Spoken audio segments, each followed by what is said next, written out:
Well, check this out. This one's got a note. Steve, would you please go through my Marantz receiver and refurbish it? New lights, knobs, and buttons, etc.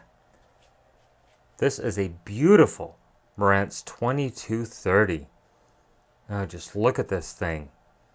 This thing weighs almost 30 pounds. I looked it up. I would have thought it was 100 watts per channel.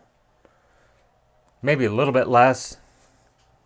Hard to see, but down in here are some big old TO3 output transistors. We'll get the top off and take a better look. This thing is only rated at 30 watts per channel. Let's go ahead and get it opened up and see what it looks like inside. Well, here is the inside view of the Marantz 2230. And I'm going to have to spend probably 10 or 20 minutes with a very fine paintbrush cleaning this thing out. I want to get it basically as spotless as I can before I start on this thing.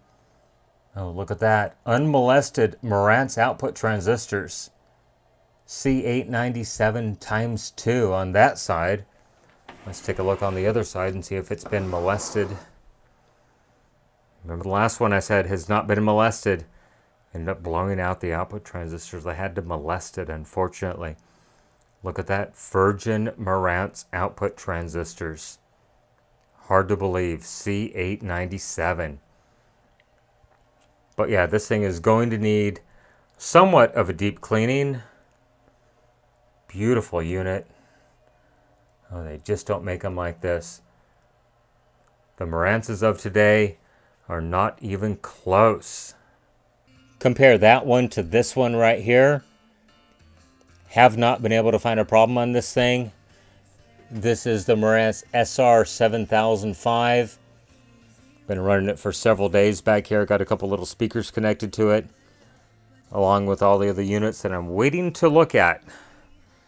There's a secret preview of all the units waiting for me to look at. And a cat. Well, it's certainly not perfect, but it's a long road from where we started.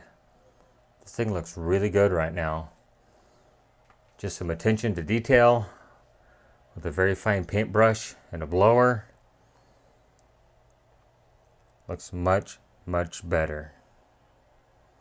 So we'll have to get into this thing and see what it's going to do. Will it power up? Does it have some issues? But just take a look at that quality and workmanship. They certainly don't build them like this any longer. So I didn't clean the outside. If I have to pull the front panel off, I'll go ahead and clean it at that point. But just look at this thing. Beautiful design. Nothing like that 7005. Not even close. Beautiful unit. So I did power the unit on. I do not have speakers connected yet. And as you can see, there's only one dial indicator that is still operational. I do see an FM indicator right here. AM works, FM. Nothing for phono. I do get tape. And nothing for auxiliary.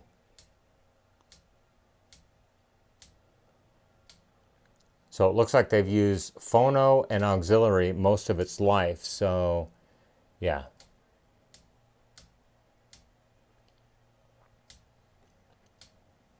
Well, let's hook up some speakers and see what happens to this thing.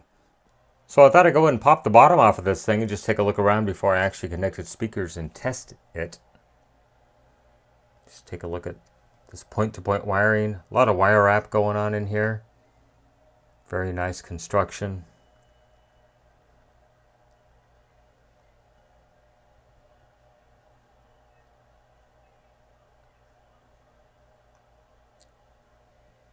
Man, very beautiful, beautiful work on this thing. Still looks like the day it was born.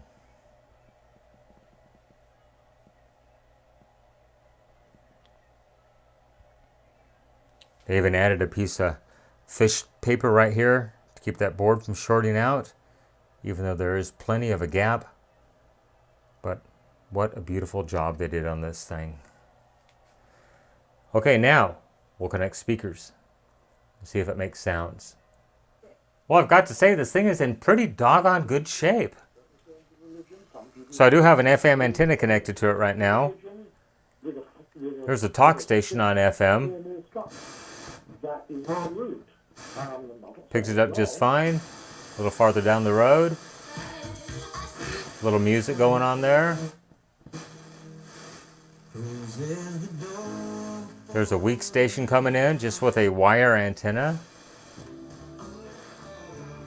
So yeah, definitely working fine. So I was actually concerned that I wasn't getting FM stereo because the stereo light is out. So I went ahead and I just connected a voltmeter over here to the FM stereo leads.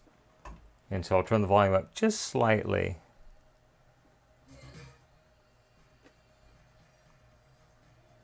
There you can see it goes to 13.4 volts. So that is the stereo indicator lighting.